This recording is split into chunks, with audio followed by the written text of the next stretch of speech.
Hi, welcome to Star Wars Force Time. Please like and subscribe my channel, I'd really appreciate it. So it turns out that Chewbacca and Kylo Ren, Ben Solo, had a few scenes together in Star Wars The Rise of Skywalker. It didn't make it into the film, but it did make it into the novelization. So I'm going to just go through those two scenes, very, very brief, and give you a synopsis and read a very short little snippet. And you can make a decision for yourself whether or not it should have been in the film. I think it should have. I like them. All right, so let's get started. The first scene is between Chewbacca and Kylo Ren, and Chewbacca has been taken by the First Order and held on the command ship, the Steadfast, and Chewbacca was placed in Interrogation Room 6. Kylo Ren just got back on board, and he is going straight to that interrogation room to confront Chewie.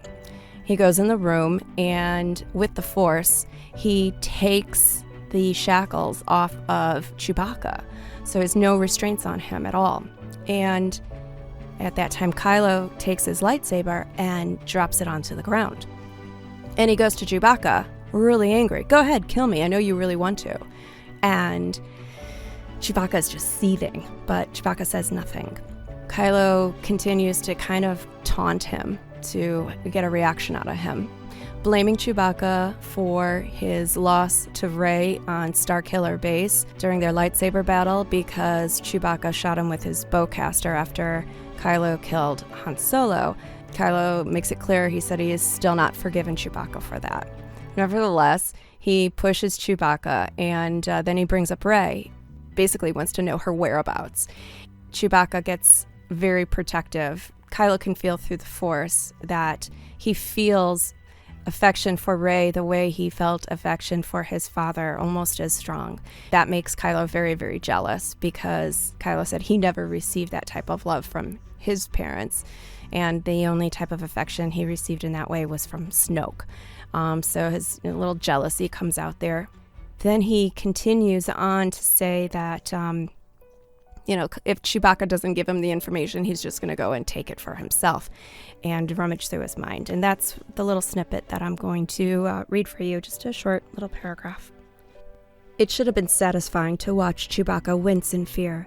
Kylo should have felt pleasure in reaching out with the Force, inserting himself into the Wookiee's mind, ripping away his memories and thoughts.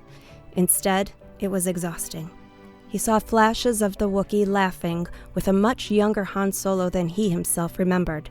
Felt Chewbacca's joy when his best friend married the woman he'd come to love as a sister. Saw the Wookiee cuddling a human toddler, teaching an older boy to fly a speeder. Target practice with a young man, their blasters set on stun against a haphazard dummy made of rocks. Uncle Chewie, he called him back then. Nausea rolled in the pit of Kylo's stomach when he finally walked away from Interrogation Room 6. Didn't really, I liked it. I would have loved to have seen those little scenes in a vision. That would have been nice. Let's go to the next one, and that is with Chewbacca and Ben Solo and Lando as well. This takes place, now the second scene takes place when all of the Resistance is getting ready to ship off from Agen Class to Exegol. So everybody's going around checking their ships, making sure everything is all together and ready to go. And at this time, Lando goes onto the Millennium Falcon. He walks on and he's just really nostalgic and just looking at everything and making notes of what needs to be repaired and making notes of what's the same and what's changed. And he was just really enjoying himself, taking a nice leisurely walk through the Falcon. And he turns and he gets to where the captain's quarters is located. And he was not happy when he saw his precious closet had been taken out and the room had been changed so that space was given to another cabin, Chewie's cabin. If you recall from Solo, they had that big closet in the captain's quarters, so that is no more, and he was kind of lamenting the loss of his closet, that change. So he steps into this now new cabin where his closet used to be, where Chewbacca clearly resides, and Chewbacca's got some personal stuff on a shelf, and Lando's just kind of snooping a little bit. And he's like, okay, I'm going to walk away. It's none of my business. But then he turns back around and he says he just can't resist. So he starts going through one thing that caught his eye on the shelf where Chewie keeps his personal items. And I'll read you a little snippet here. Lando reached forward and flicked the hologram switch.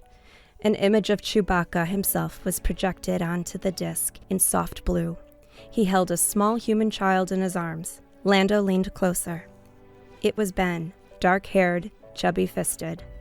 He kicked his legs and yanked on Chewie's fur, shrieking in delight. Chewbacca just cuddled him close, making a sound that was almost like a purr. Lando flicked off the hologram. He couldn't watch anymore. The First Order had taken so much from them. From all of them. It was time for Lando to fight back. I'm going to skip through that one paragraph, and then it finishes up. He ducked under the bulkhead and entered the cockpit.